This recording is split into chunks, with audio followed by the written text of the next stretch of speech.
Welcome to our Climate Wisdom livestream from COP28 Climate Change Conference in Dubai, UAE. We bring together delegates from faith, civil society, science and politics to care, to share and to inspire. My name is Sonja Olsson. I am the coordinator of Brahma Kumaris environment activities, and I will be the moderator in tonight's discussion. So I have three distinguished guests with me here tonight: Charles McNeil from Interfaith Rainforest Alliance, Lydia Mashaka from SIDSTE, and Golo Pils from Brahma Kumaris. And I will introduce them as we go along, but first of all, warm welcome. Thank you very much. Thank you. Today, the largest COP ever has come to an end. They're actually still negotiating the final outcome of the conference, but we can hear cries of distress and despair for what might come. And the conference has also been criticized for having money at heart. But the outcome and the anticipated result we will discuss later in this session here tonight with our experts. And but first of all, let's get to know them a little bit, our guests here, and see what they have and why they're here.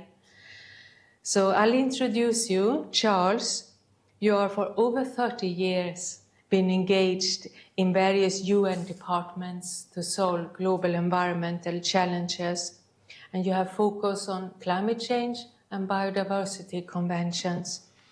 You are currently the senior advisor for the Interfaith Rainforest Initiative in UNEP. And you have worked for UNDP, for REDD, Indigenous Peoples' Rights, UN Declaration on Forest, and Religions for Peace. So most welcome. Thank you. Lydia, you are the Energy and Extractivism Officer at SIDSE. And SIDSE is the international family of Catholic social justice organizations based in Brussels. You're also specialized in environmental psychology, and you have participated in several UN climate change conferences, also as a climate justice coordinator, and you have years of climate action volunteering. So welcome. Thank you so much. Yeah. And Golo, you joined Brahma Kumaris back in 1984, and you are an experienced meditation practitioner. And you're also the advisor on renewable energy to Brahma Kumaris. And you have carried out more than 25 research and development projects in solar cooking, energy storage, and thermal power generation. And in the last 15 years, we've been together at the Climate Change Conference, part of the delegation, and you advocate the value-based solutions. I'm also president of India Care Trust and initiator of the Yogis for Future meditation platform. So most welcome to all of you. Thank you. So Charles, as you all heard, the list of your engagement with the environment is very long, and both in biodiversity, climate change, forest. Let's hear your personal story. How come you got involved in this environment work in the very first place? Well, I think I was very blessed to grow up in contact with wild nature and healthy nature in California and British Columbia. I experienced the wonders of living things. I loved the snakes and lizards of the world, and I felt that that's everybody's birthright to have that kind of experience. And I noticed the degradation of these resources, and I thought, I'm going to do all I can in my life to adjust and to deal with this. And so I studied conservation of natural resources at UC Berkeley, and I joined the UN 30 years ago at the beginning of the Rio Earth Summit. That was my first assignment when the Biodiversity Convention and the Climate Change Convention were created. And since then, my focus has been on implementing those conventions to have them be successful. And now 30 years later, it's remarkable to realize that when I started with the UN 30 years ago, we knew enough that we had serious challenges, and yet we haven't really dealt with those. Now, with the temperature increase of about 1.2 degrees above pre-industrial levels, we are facing the obvious challenges. We have a planet that's a world on fire and underwater at the same time. So this COP comes at an important time. And with regard to biodiversity, we are facing the 6th great extinction. The last one was when the dinosaurs were destroyed 65 million years ago. And the only difference is we're causing this one.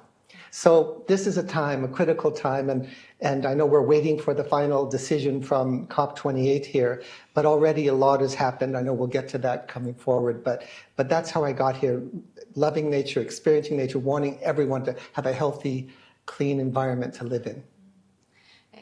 I'm nodding because I've had the same experience. I grew up in the Swedish forest, and I hear many people saying that the Swedish people's connection to nature is very special. Mm-hmm. And I wonder if you need that kind of childhood experience of the nature in order to engage fully in climate change and biodiversity work.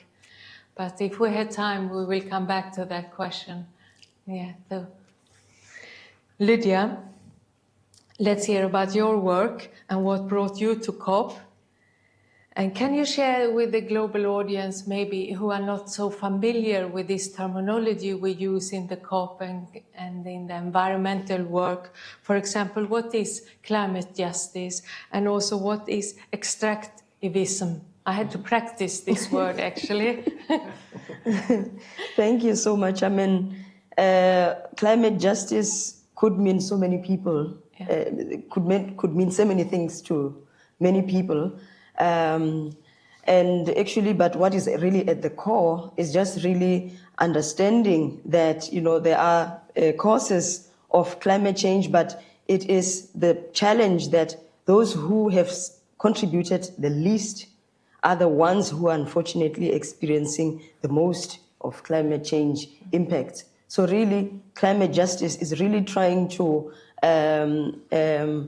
call especially those who contributed the most to take responsibility and make sure that those who are affected or severely affected do not carry the most, the biggest burden of dealing with the consequences of climate justice.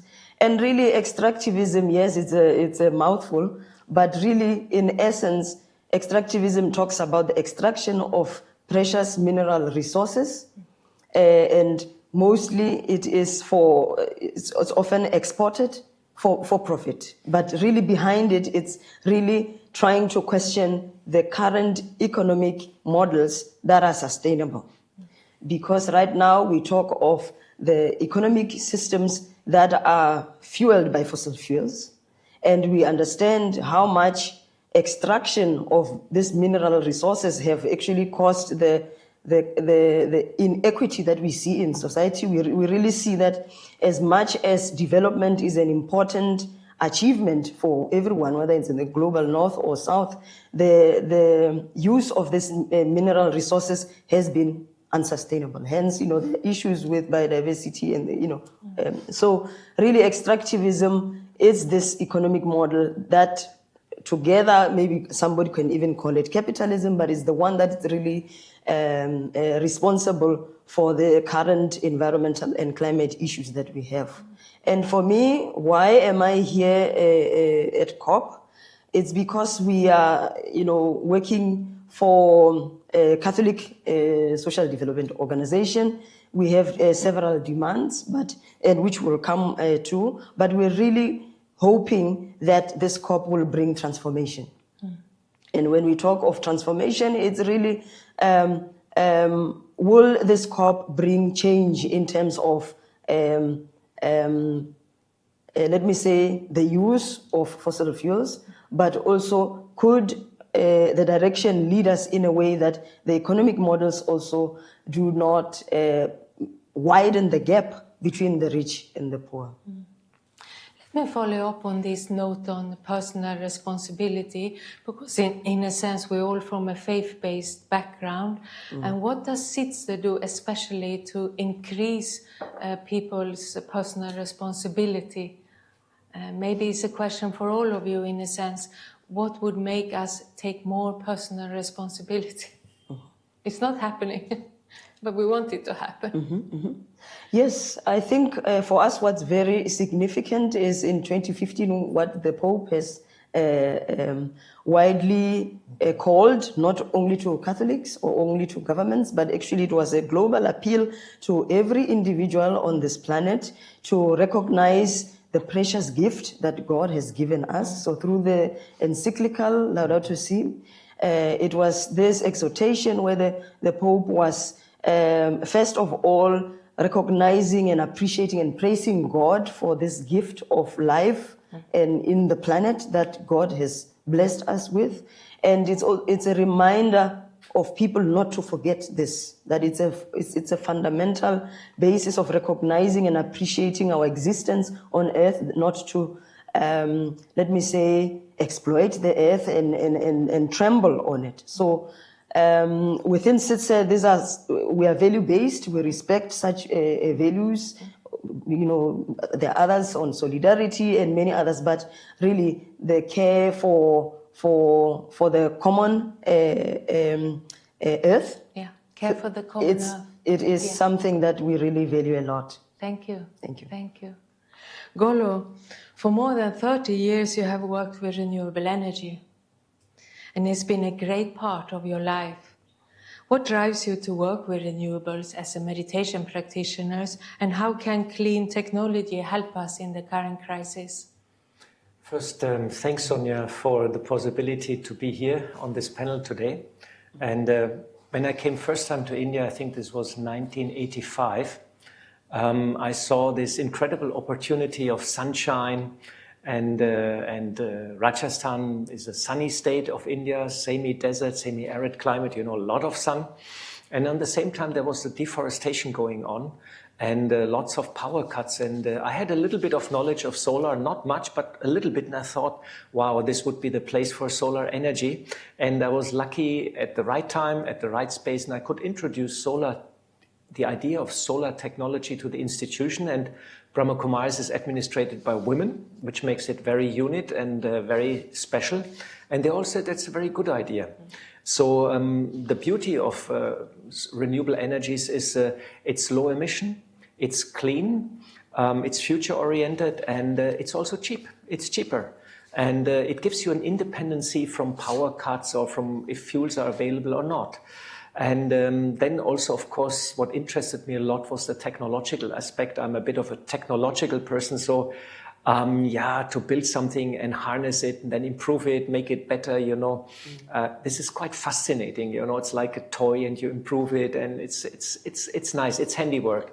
At least at that time, it was a lot of handiwork. So we were lucky, and we introduced in Brahma Kumaris solar institutional cooking. We first tested some smaller cookers, then bigger ones. Then we built 1997, 96, we built a solar cooker for 1,200 meals per day. We got some funding from the German government, from GIZ. And then slowly, step by step, we got bigger. Then we introduced photovoltaic systems to our centers. Brahma Kumaris has 5,000 meditation centers in India. So we launched the idea and said, okay, here, this, that. And then we got some funding from Australian government, and we installed 60 systems all over India. And so we promoted the idea of photovoltaic power, then also solar hot water systems. Then we did India One, a 1 megawatt solar thermal power station, a 10 million euro project funded by German government, Indian government, and by the Brahma Kumaris. Specialities, we can store the energy for 24 hours. And this is the crucial point. Energy storage is the critical point in the transition to clean technology. All over the world, a lot of research is going on because you have to store the energy and make it available 24 hours. Sun shines in day, but I heard here in Dubai, the peak load is in the night because of the air conditions. It's quite interesting. So you need storage, and the crucial point, and we have solved it with India One. A big plant, and the latest project is biogas and waste management. India has a big waste problem. Now we are just right now setting up a biogas plant and segregating the waste, selling off plastic, selling off paper, and using the organic waste to produce biogas and run a generator. So it's a very nice win-win, and the sludge we're using then later as a fertilizer.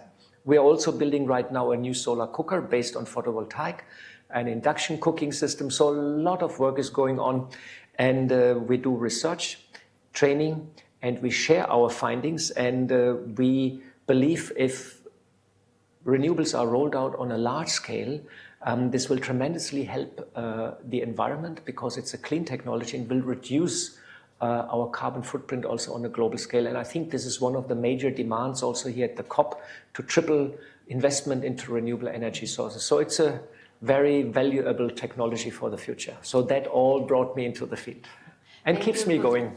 Thank you for sharing your story.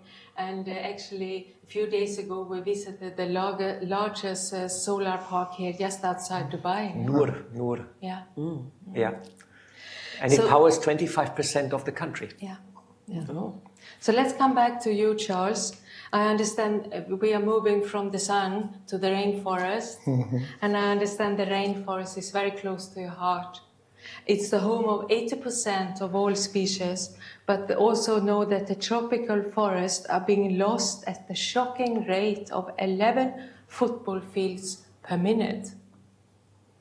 Scientists warned us the Amazon is approaching a dangerous tipping point, which happens when 25% of the rainforest is lost. Can you share with us the condition of the Amazonas and the rainforest, and how crossing the tipping point would impact the global situation?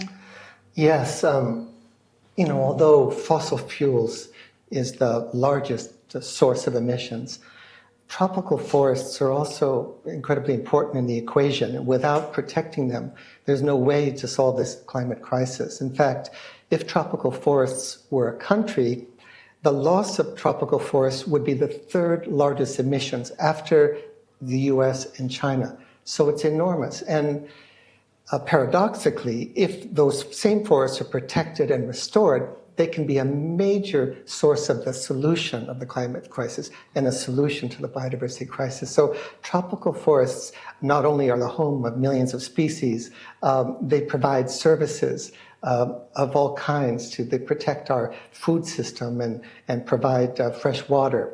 So the question is, what's driving the loss of these forests? And if you look at it, it's actually the food system. 3/4 of all the forest loss is due to an agricultural system that's failing us. In the Amazon, in fact, 80% of all the loss of those tropical forests is because of beef, the production and feeding of beef. That's cattle and soy, 80%. In Brazil, I just saw some figures yesterday, up to 95% of all the loss of the Amazon in Brazil is due to beef. So that obviously tells us something we can do about it. And so let's look at that Amazon. The Amazon is the largest tropical forest in the world. It's about 3 million square miles, twice the size of India. And as you say, since the 1970s, 18% of that forest has been lost. And if we get into the 20 to 25% loss, we're likely to head into a downward spiral to go from lush tropical forest to dry savanna with tremendous impacts. Right now, those Amazon forests hold 123 billion tons of carbon. If that goes up, the impact on the climate will be catastrophic. The driver there too, of course, is our food system. The Amazon through the process of transpiration, puts enormous amounts of water into the atmosphere to produce flying rivers that feed the agriculture, not only locally, but half a world apart. So if the Amazon is still lost, it'll have a devastating impact on food production, on any energy production, on the well-being of people all over the world.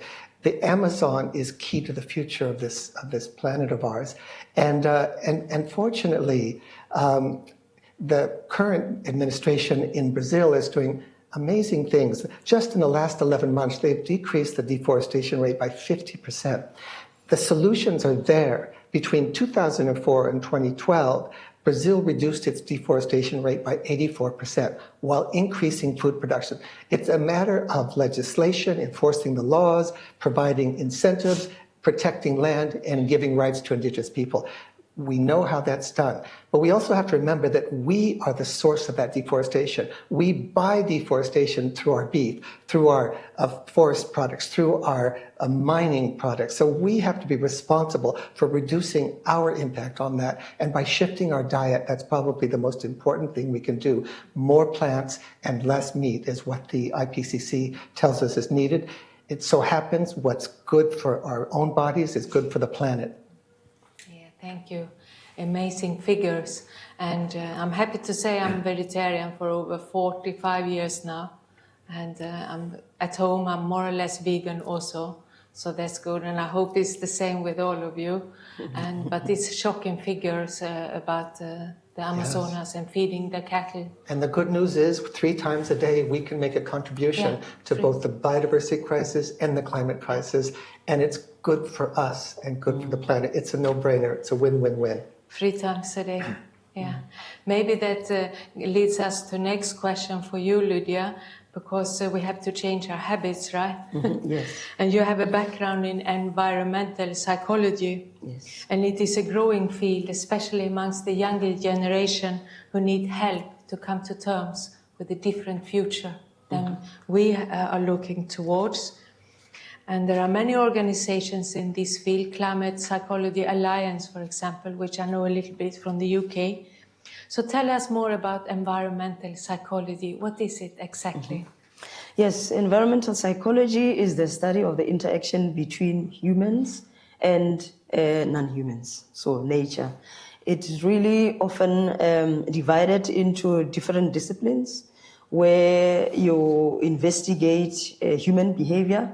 First of all, I liked your question earlier on when you asked about why is it that it seems like people who were exposed to nature tend to care about nature a lot. And so this is some of the questions that are really concerning environmental psychologists who really want to come into the discussions to really get to the root of solving the problems. So environmental psychology tries to understand ways where we can improve pro-environmental behaviors. So behaviors that shifting them from not being unsustainable to sustainable behaviors.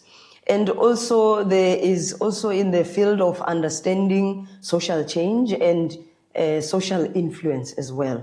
We do understand that indeed there are some behaviors that are positive, that are sustainable, and they're now trying to see what is it that we can do in a group setting to influence people. Do people conform to norms? So there's various dynamics, various factors that we look at, for example, as I indicated, norms. Can we use social norms to encourage people? Can we use values? Can we use faith values, for example, to encourage people to take care of the environment? There is still also a division around a decision-making process, because let me say over the years, indeed, the science is improving, indeed, but there's just so much information overload. There's this factor, a lot. So what is this doing into a human mind?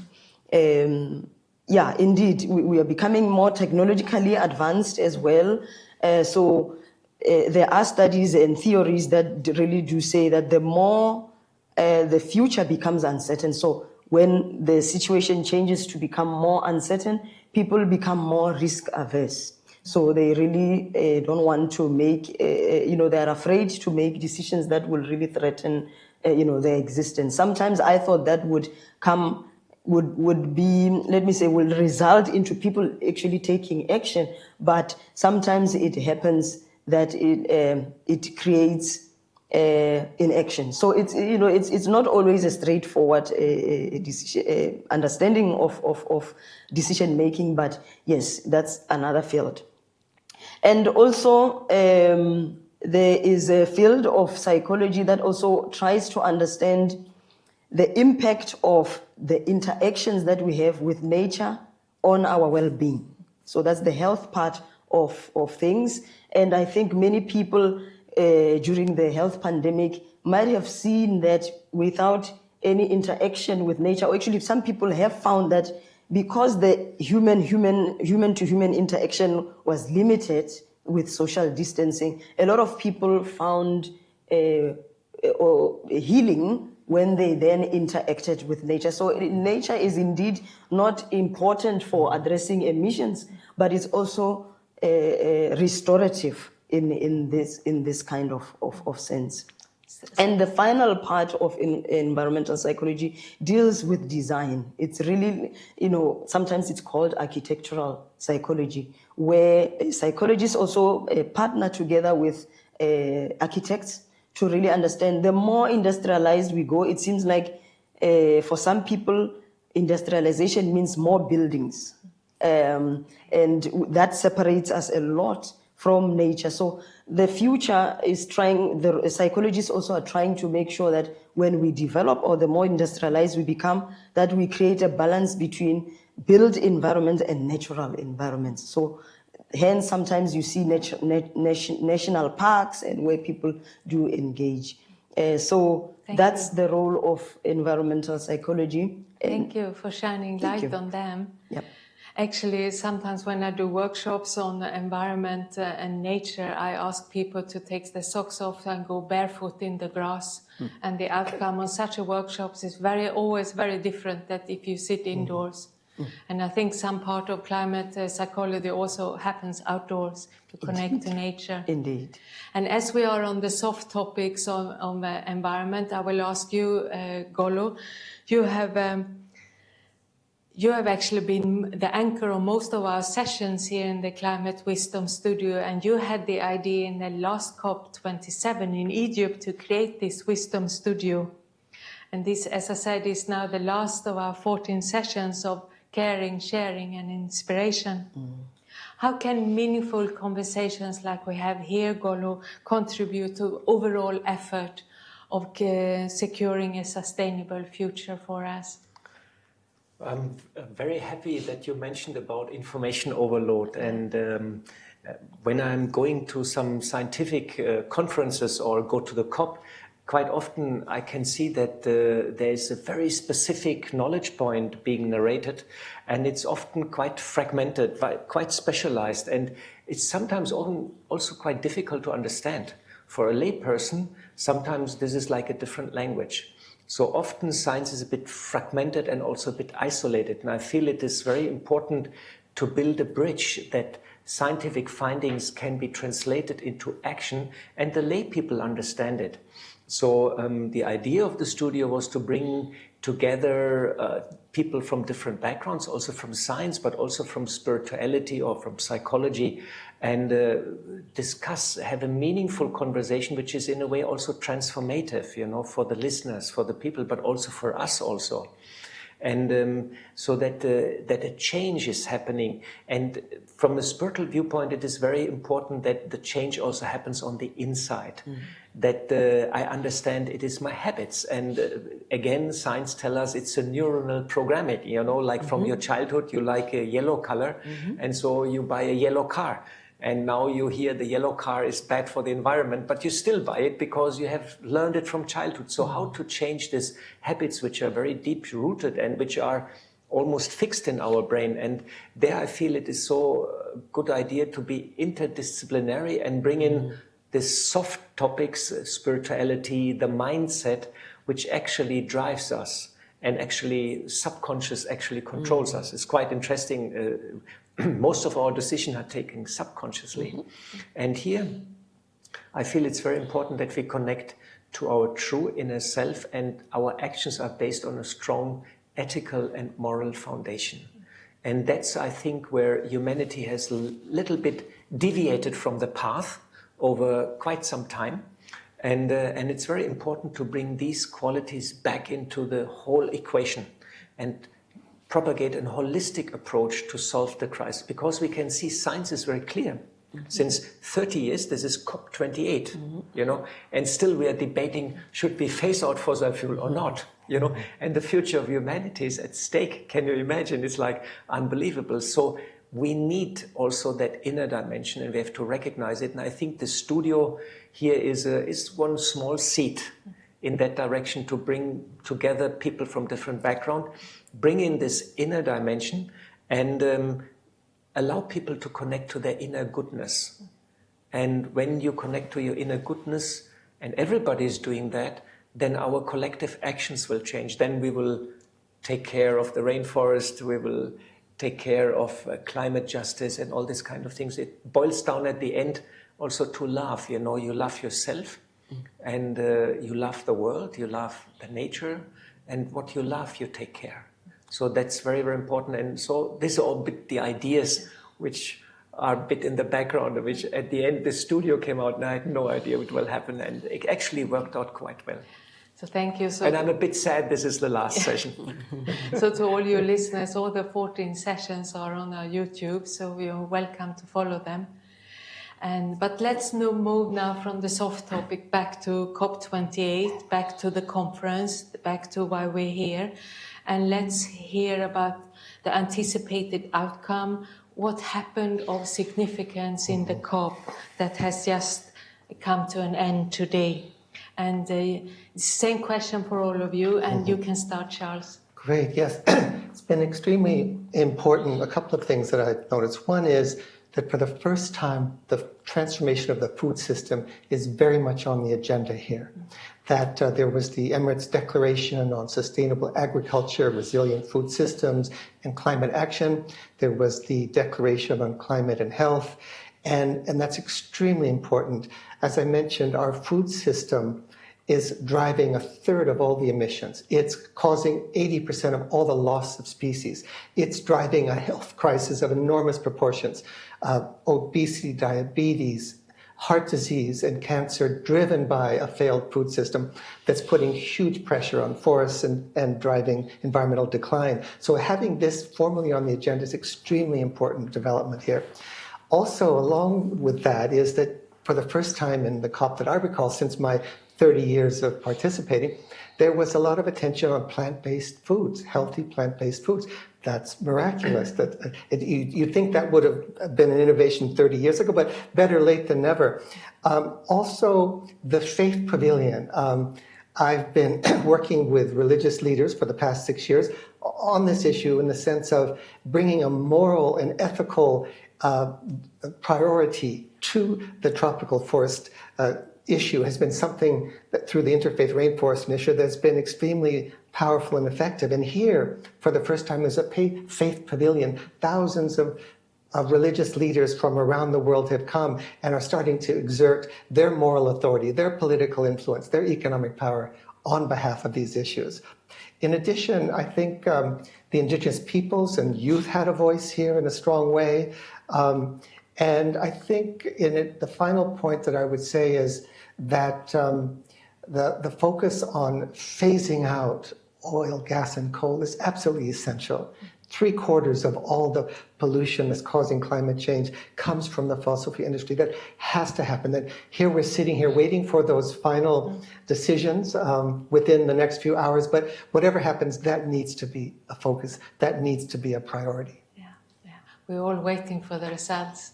And I know I'm issuing a challenge to you to summarize a conference of 2 weeks in a few minutes. But I know you will try your best. So thank you for that summary. And Lydia, you? Yes, well, I wanted to say you almost took my words out of my mouth, especially when it regards to fossil fuel phase out. But for me, it's very encouraging to see, since COP26 in Glasgow, that the discussion really around phasing out fossil fuels has begun. This COP28, almost 30 years of really trying to find the right language or even action to address climate change. So for me, I think it was a first move in Glasgow, but really COP28 really needs to deliver. It's not yet too late, even though it's the final day of COP officially. But I think, I often like to think of the former President Nelson Mandela of South Africa, who said it's never too late until it's done.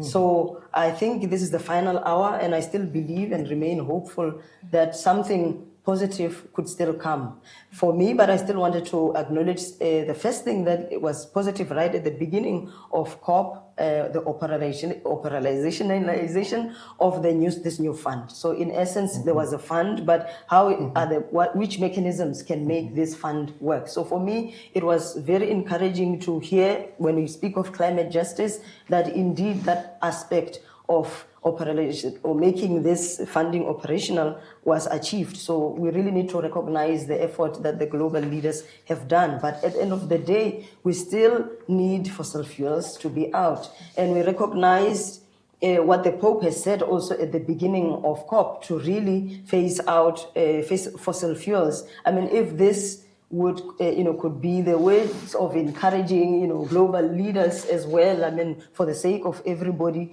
I would encourage global leaders as well to put aside national interest. Really, what is very important is the outcome of COP is to really focus on the common good.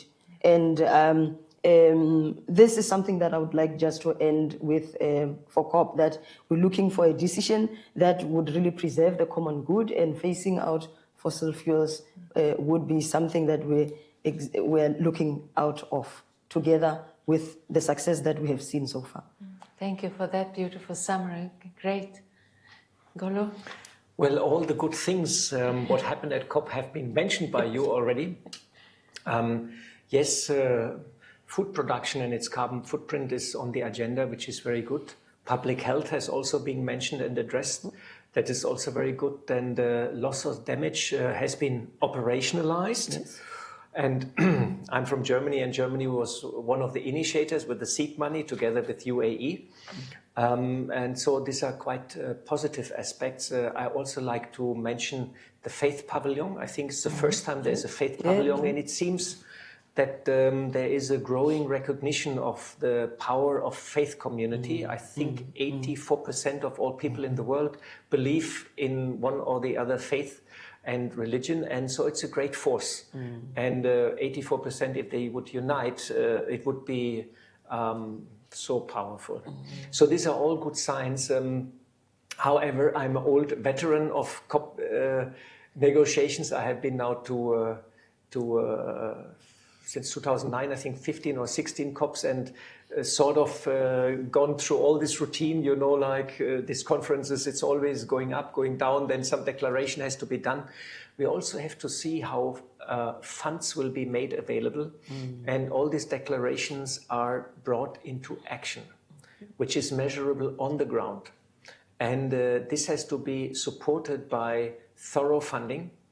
And that's where usually it gets a bit nitty-gritty. Even the loss and damage fund comes late and is underfunded right now.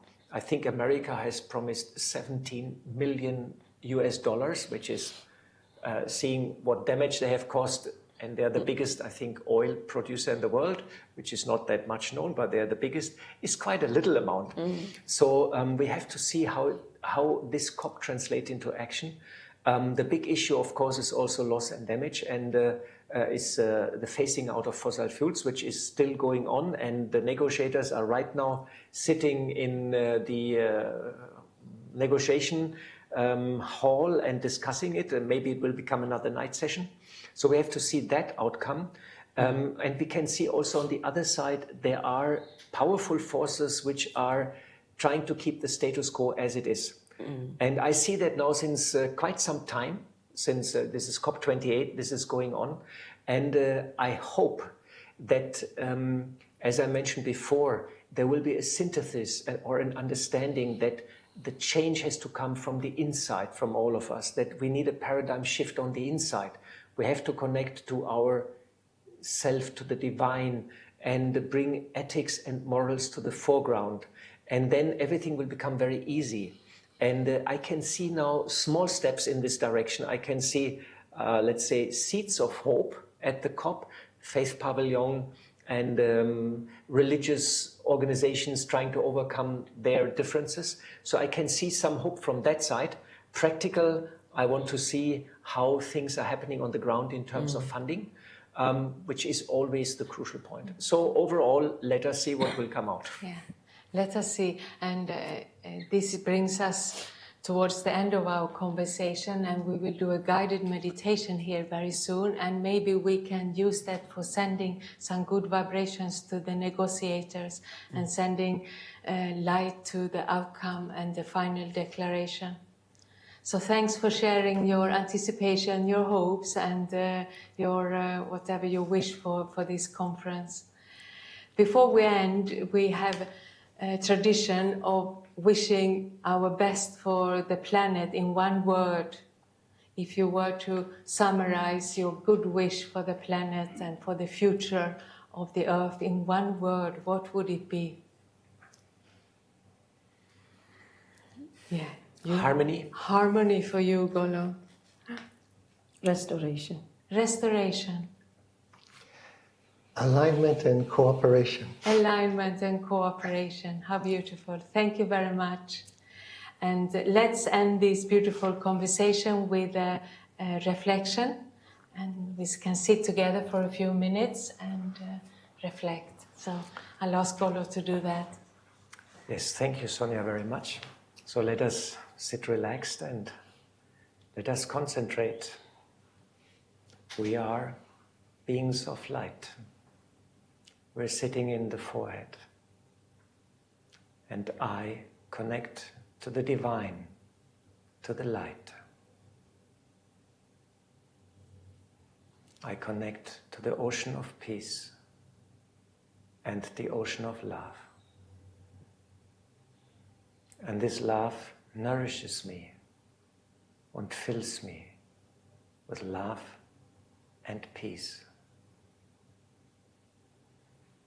I'm now sending love, peace, compassion, harmony, and restoration to the COP negotiators. They're sitting, the delegations are sitting in the big hall right now, and they're discussing over the small words, over the commas and the brackets, and let them find solutions benefiting the planet. I'm also sending love and compassion to the earth, which is suffering, which is burning or being drowned in floods. I'm sending love and compassion to all the souls, all my brothers and sisters around the world, which are affected by climate change or by conflicts, and which are suffering under these circumstances. My love, peace, and compassion I send to them. I also send love and peace and wishes of restoration to the forests of the world, to the reefs, to the animals. I'm holding this planet in my hand,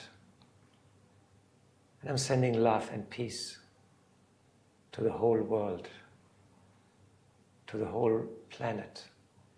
And I see how the planet is being touched by light, how we are all being touched by divine light. And I see this planet changing into a beautiful blue, green planet of harmony, love, and cooperation. This is the wonderful world of harmony we all would like to establish, and which we are going to establish with our good intentions. Love and peace and compassion. I'm sending it to the world, sending it to the COP, sending it to the nature. And this brings the transformation. I am love, I am peace, and I am compassion. This is my true nature, and this is my duty in these times of crisis. Slowly I'm coming back and keeping these feelings with me.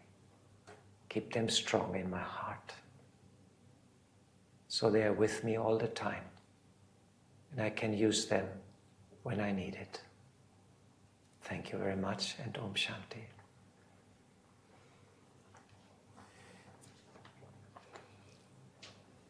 Thank you for that beautiful reflection. And this is now the end of the session, so special thanks to you. If we were not live, we would give you an applaud, but now you get our deep felt thanks, and also for staying one extra day in Dubai to come to this session, and for your inspiring contributions. So to Charles, to Lydia, to Golo, thank you. And to you, the global audience, thank you for being with us online and listening. And a special appreciation to our volunteers here and to the hosting of Raj Yoga Center here in Dubai, and to our patrons and sponsors, and to all of you who made this Climate Wisdom series possible. And as next climate change conference has been decided to go to Baku in Azerbaijan, we are definitely going to go there, and we will set up another series of climate wisdom, care, share, and inspire. Exactly the details we don't know yet, but we will be live there for you in next climate change conference. So follow us, and you get the latest update on our webpage, www.echo.brahmakumaris.org. So thank you, and goodbye from Dubai. Goodbye.